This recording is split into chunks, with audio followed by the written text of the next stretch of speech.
Warning, cheaters may contain adult themes and strong language. Parents are cautioned that this program may not be suitable for children.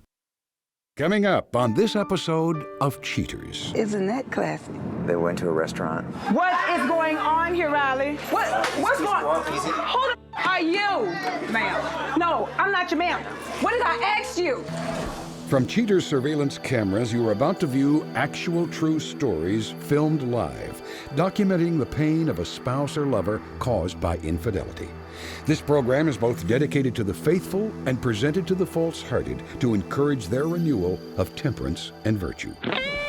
You can feel in your heart when something's not right. No other woman has made me feel the way she does. You don't do this to the people that love you. I can live with the truth, but I can't live with lies. I'm lost. I feel like I'm by myself. This is not the way we're supposed to end. I will get to the truth. I know this isn't easy. I can't take it anymore. I knew something was going down, though, man. This has been a lie the whole time. I'm about to throw up. Oh, hell no! Here we go. I see you right there. I want a hard target search. Is this what you call any time with your dart? There he is. Get your hands on me! Get the camera off you. You need to be baptized! Calm down. Knock that off.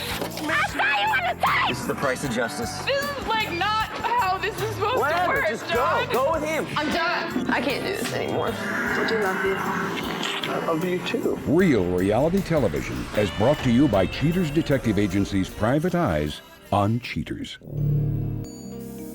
I'm Joey Greco, and thank you for watching this thrilling episode of Cheaters. Deborah Morgan is a woman who's beginning to mistrust her beloved boyfriend. Needing the truth, Deborah seeks out the professionals at Cheaters. Deborah Morgan, age 47. A business owner concerned that her boyfriend is trying to set up shop with another female. We were introduced by one of my co-workers 16 years ago, and we became an idol. I fell in love with him and been in love with him ever since. Our relationship has come to where he'll go and do his thing and I'll go and do my thing. You know, we're never doing anything as a couple anymore. There's really no communication. There's really no communication. You know, I try to talk to him and he don't respond. And then when he does, he doesn't have the proper understanding. You know what I mean? So it's really no communication at all. I'm almost 50 years old, and so is he. It's too late in life for us to go through this drama. Understand what I'm saying? You know what I mean? This kind of stuff should be behind us. This is my feelings. And I've asked him, I say, Riley, listen, it looks like our relationship has come to a halt. Is it anything you want to talk about, or do you think we need to go our separate ways? And the only thing he can say to me is, no, babe, I need you to just stay down with a brother, you know? And so I stayed down with him. When he was sick, he had a stroke. I was there simply why? Because I loved him. He got shot. I was there why? Because I love him. But I don't love him enough to let him disrespect me. I hope and pray that he's not dealing with another woman. But if he is, God help us all. If you suspect infidelity in your relationship, Cheaters licensed investigators may be able to provide you assistance. Exercise your right to be informed.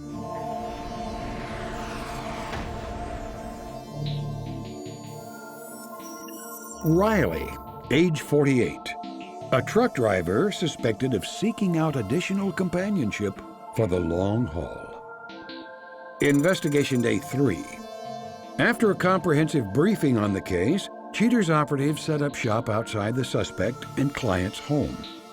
Hours into the stakeout, the suspect, known only as Riley, is watched as he lays rubber to the road. He arrives at a grocery store parking lot, finding a space next to a suspicious vehicle. Questions are raised as he gets out and approaches the driver. After a brief conversation through the window, the suspect slides into the sedan and seemingly unsavory activity develops. After the shenanigans, shielded by tinted windows, Riley exits, followed promptly by an unknown female. The two share an embrace and then a kiss. Then, after some talk, Riley leans into her window once again before parting ways for the evening. Investigation Day 5. Cheaters detectives once again diligently stake out the suspect's home. Later, they spot Riley driving down the road. Following a familiar path, he again arrives at the grocery store and parks in a far-off corner, meeting his companion from prior surveillance. The two confer and then follow each other out of the parking lot. They arrive a few miles away at a Mexican restaurant and head inside. The suspect and his companion, whose identity remains withheld, sit at a booth to enjoy spicy food and conversation. Upon finishing their Acapulco platters, the couple depart, ending this day of investigation. Investigation Day 8. Outside the suspect's home, field operatives survey the scene, waiting for another Riley rendezvous. Cheater's PIs spy the suspect as he exits his home and dashes off in his truck. He once again arrives at the same parking lot as in prior days and meets with his copious companion. He swaggers over to her car and slips into the passenger seat. Detectives note that the couple appear to engage in a game of tonsil hockey. The suspect squeezes this puck of deceit right through Deborah's 5-hole in this phone call. Hello? Hey, boy. Where are you? Don't baby me. Where are you? You left home early again? No, the guy ain't come back to work. I'm really gonna come back. Yeah, you sure he's done work a lot early. Got bills to pay. Yeah, I know all that. I know you go home with me too. I know that. Do you know that? Alright. I know when you make your stop. Alright, man. After scoring a hat trick, the suspect helps his companion back to her car before parting company. Confirming Riley's transgressions, Cheaters prepares a dossier for Deborah. Coming up, the confrontation.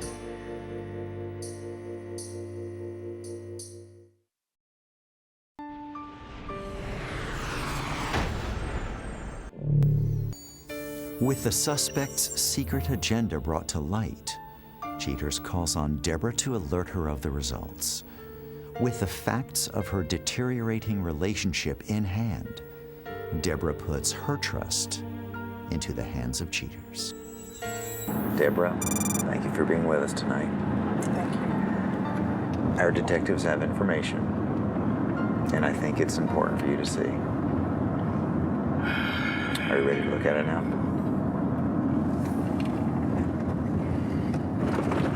As we began our investigation, Raleigh gets into his truck, and he was followed until he arrived basically at a parking lot. He pulls up next to a car, he gets out, has a brief conversation with the person in the driver's seat, goes over to his truck. She gets out before he pulls away. They cover a few more details. He drives away and continues on from there to work. On this day of our investigation, our detective was again outside of your home. Raleigh pulls away. He convenes with the same vehicle that we saw the other evening. From there, they follow one another, each in their own vehicle, until they arrive at a restaurant. They go inside, share a meal. They come on out. He gets in his truck and leaves from there. Yeah, he's lost his mind. He has lost his mind. I'm going to call Gomez now and see if he can give us an update on what's taking place. Unfreaking believable. What's happening? They met at the same spot at the parking lot? Parking lot lizards? What's that about? Really? Mm-hmm. They went to a restaurant, Records Barbecue at Lancaster in Ohio. All right, we're on our way. They're at a table. Okay. Danny will point him out to us. Okay. So left hand side. Let me get out of the way. What the is going on here? What is going on here, Riley? What's going on? Easy. Come on now, Deborah. What's going on? Damn it! Talk to me and tell me something. What did I ask your ass? What did I ask your ass? Who are you? Who the are you? Ma'am. No, I'm not your ma'am. Who are you? Yes, you are my ma'am. What the is going on here? First of all, I didn't know you was married or had a woman or whatever.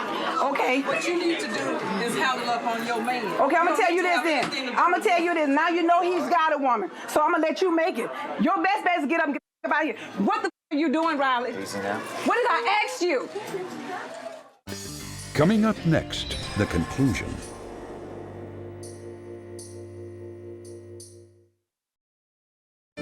They went to a restaurant. What is going on here, Riley? What's going on? Who are you? What did I ask you? Did I ask you what you want to do? Didn't I ask you what do you want to do? The cat got your damn tongue. Come on. Get up. Let's go then. Cause you're moving too damn slow, for real. Miss, can you help us with some? Can you help me with some information though, about how you met this gentleman? No. You can't tell us how you met him. Tell this man to take this camera out of my face, and I can do that. What you want to do now? Talk now. Say something, damn it. Say something. But thank you for your help and for your information. I'm sorry that you're involved in this. Okay. I deserve that much for you to just tell me, baby. I think our relationship that came to my end, I'm gonna go my way and you go yours. But instead, you gonna say ain't nothing going on. You tripping, girl, you crazy, and you'll run around here all as your ass is, holding around. Hell yeah, I deserve better than that. So what you wanna do now? Now you all out in the opening now. What you wanna do? What you gonna do? Go to what house? What house you going to? Don't hit him. What house you going to, Riley? Talk to me. Let's everybody stop. What are you gonna do, Riley? Let's stay here for a second, because he keeps on backing. He need to say something. Because somebody's gonna go to hell, but then somebody going to jail. Behind him and his bull. Hey!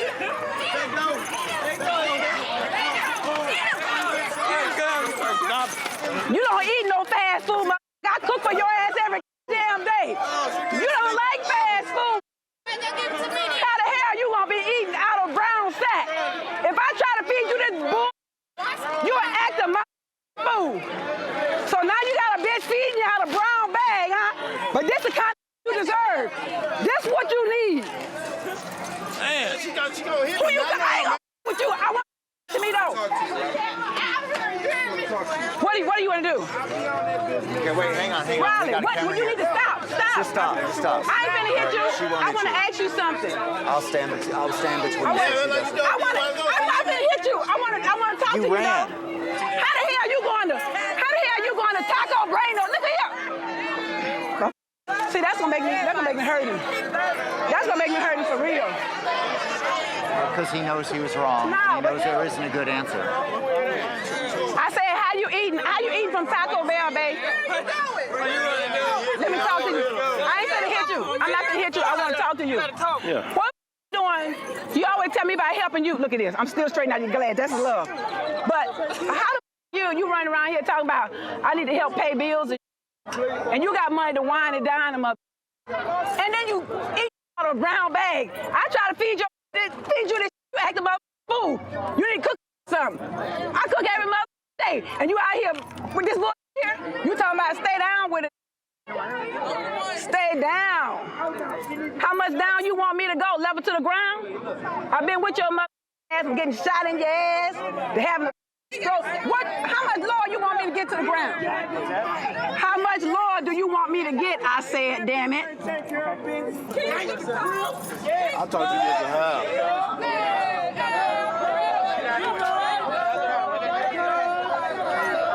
But that's a coward move. That's a coward move.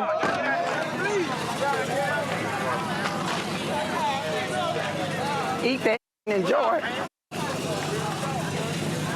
You staying or you're leaving? You got busted on my birthday! Take care of me.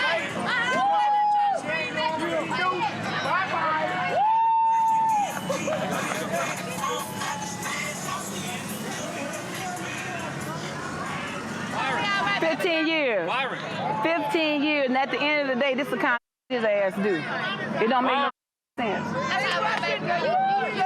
Don't make no freaking sense, man. You too beautiful anyway.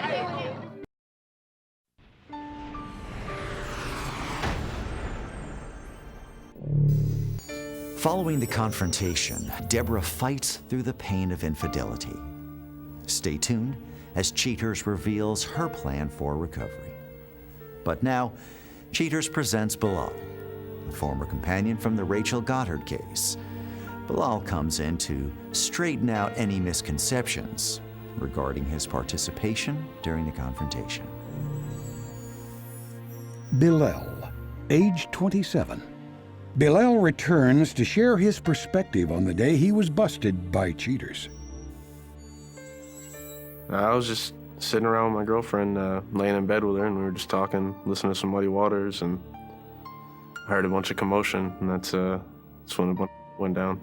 I was pissed, man. It was seemed like a bunch of bull. I mean, there's different ways to go about it than, you know, calling cheaters and, I don't know, having a bunch of people in my bedroom. And thought that was real disrespectful. Mallory? Hey, is that you? Yeah, it's me. You got some explaining to do? What is this about? About you and our roommate? I don't know what you're talking about, babe. How do you not know what I'm talking about? Y'all were in my bed, in the house that I pay for, in the rent that I pay. Tell me now, Mallory. Dude, whatever, dude. You know what the I'm talking about, you stupid bitch. Get away from me.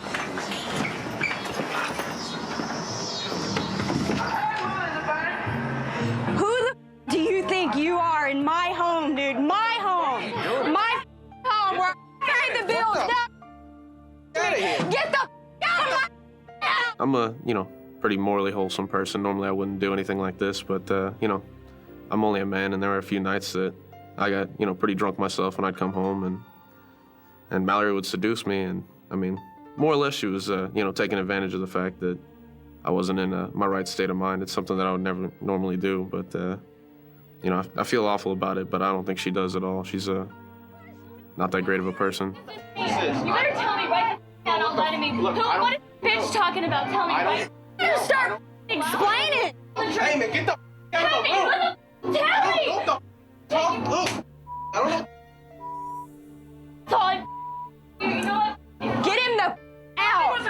Brent. He's not helping with. I pay the bill. Get the out. Get the Bilal, get the out of my house. I left that day, and, a friend of mine said that he'd take me in, so I stayed there with my friend and, kind of went back and gathered some of my things up in the next couple of days, and I called my girlfriend a few times, but she didn't pick up at first, and then kind of got to talking about it, and she decided that, after all that, she didn't really want to be with me, so as it stands right now, I'm single. We've had detectives following both of you for a couple of weeks now. Inside your bedroom and inside the living room.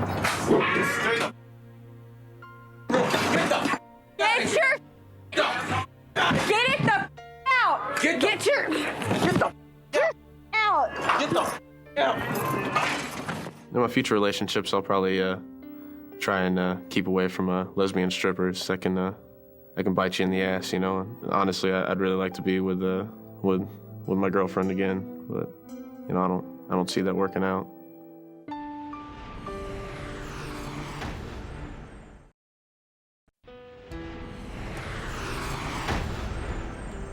The evening of the confrontation, Deborah Morgan spent several hours packing up all of her boyfriend's belongings and placing them next to the curb.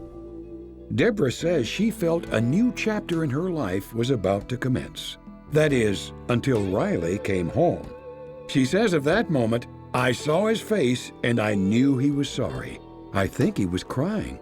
We have been together too long to let some home-wrecking tramp destroy what we've built."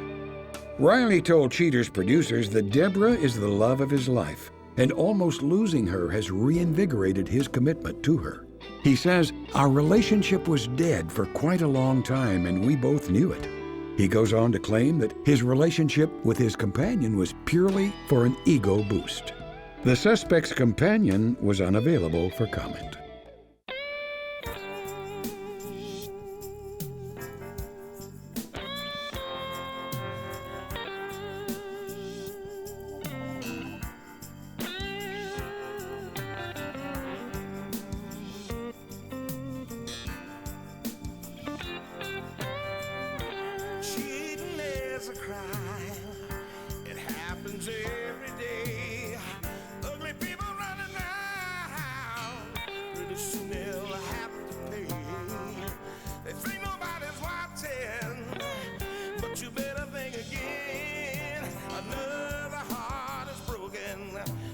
Now remember, if you don't get your programming from Goldstein's, why, we'll both lose money.